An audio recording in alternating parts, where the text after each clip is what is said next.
Chapter 2 Some History. In this Chapter 1 I discuss, in an impressionistic, episodic, and highly selective way, what seem to me to be important historical milestones on the way to the rule of law as we know it today. 1.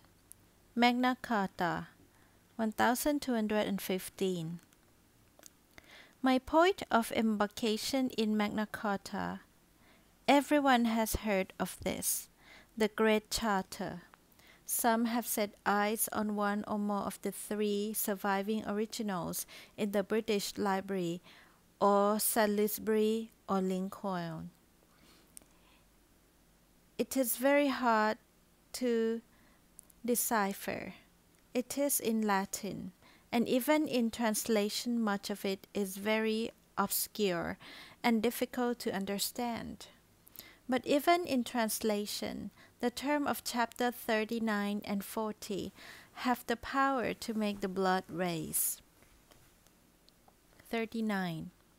No free man shall be seized or imprisoned or stripped of his rights or possessions, or outlawed or exiled, or deprived of his standing in any other way. Nor will we proceed with force against him, or send others to do so, except by the lawful judgment of his equals or by the law of the land. 40. To no one will we sell, to no one deny or delay right or justice. These are words which should be inscribed on the stationery of the Ministry of Justice and the Home Office, in place of rather vapid slogans which their letters now carry. Magna Carta was annulled by the Pope within a few months, on the ground that it had been exacted from King John by duress, and it has given rise to much bad history. It was not at that stage a statute, since there was nothing recognizable as a parliament. It did not embody the principles of jury trial, which was still in its infancy, or habeas corpus, which in its modern form had yet to be invented.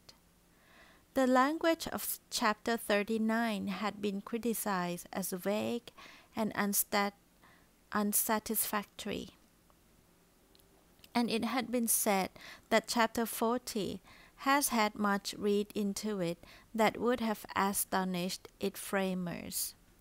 It would, moreover, be a travesty of history to regard the barons who confronted King John at Runnymede as altruistic liberals seeking to make the world a better place. But, for all that, the sealing of Magna Carta was an event that changed the constitutional landscape in the country and over time the world. There were four main reasons for this. First, and in contrast with other European charters of the period, including the Golden Bull of Hungary of 1222, it was a grant to all free men throughout the realm. Of course, not all men or women at that time were free, but to an exceptional degree it assumed a legal parity among all free men, thus contributing to a sense of community which may perhaps help to explain Britain's happy freedom from bloody revolution since its civil war 350 years ago. Secondly, and contrary to the impression given by some elementary history books, the Charter was not an instant response to the oppression and exactions of a tyrannous king. It is true that during the reign of King John, the country did experience what later came to be called the smack of firm government. It is also true that his domestic difficulties were exacerbated by his dispute with the Church and his military failures. But the roots of Magna Carta went much deeper. It drew heavily on earlier models, not least King Henry I's charter or liberties and the coronation oaths of previous kings. The charter of Henry I, issued on his accession to the throne in 1100 as a sort of non-election manifesto, promised relief from the evil custom and oppressive taxation of the previous reign, but also forbade the imposition of excessive penalties and requires that penalties should fit the crime, reflecting the nature of the offense.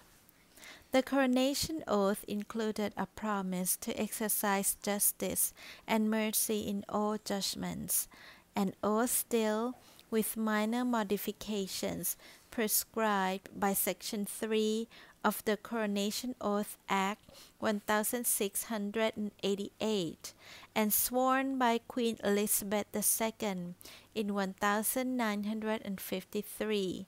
Leading authorities agreed. Dr. Magna has written,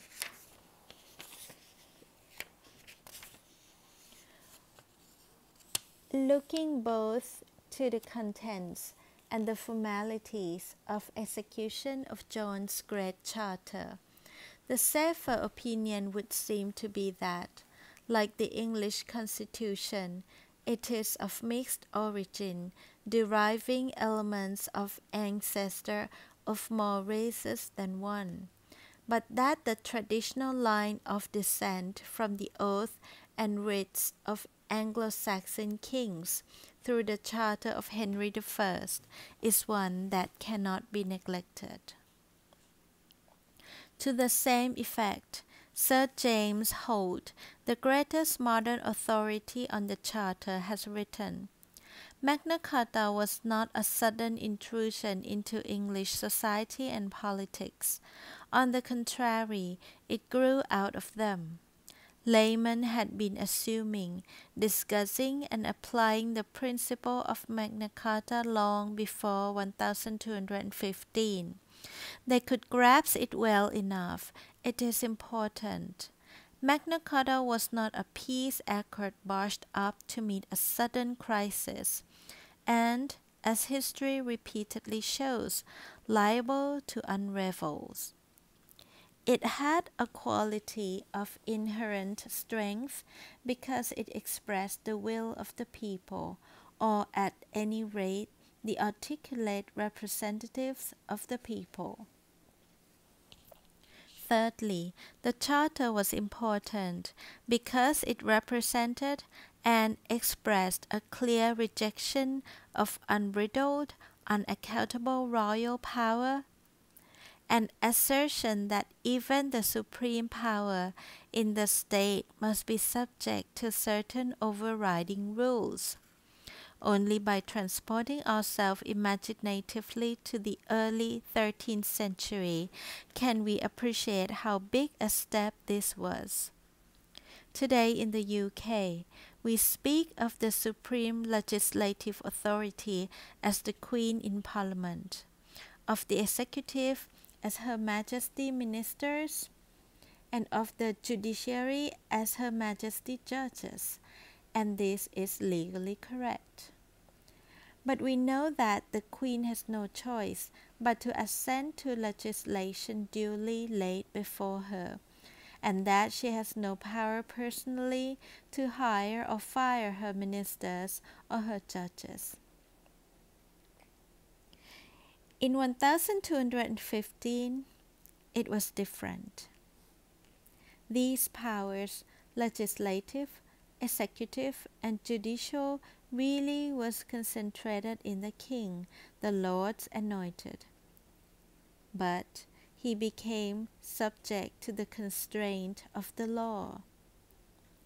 That is why Magna Carta was such a significant watershed. There, clearly recognizable, was the rule of law in embryo. But fourthly, the significance of Magna Carta lay not only in what it actually said, but perhaps to an even greater extent in what later generations claimed and believed it had said. Sometimes the myth is more important than the actuality. It has been said that getting its history wrong is part of being a nation. So it was with Magna Carta. The myth proved a rallying point for centuries to come, and still does. For example, when a government proposes some restriction of jury trial, and its influence is not purely local. An American author writing in 1991 calculated that more than 900 federal and state courts in the United States had cited Magna Carta. In the half-century between 1940 and 1990, the Supreme Court had done so in more than 60 cases.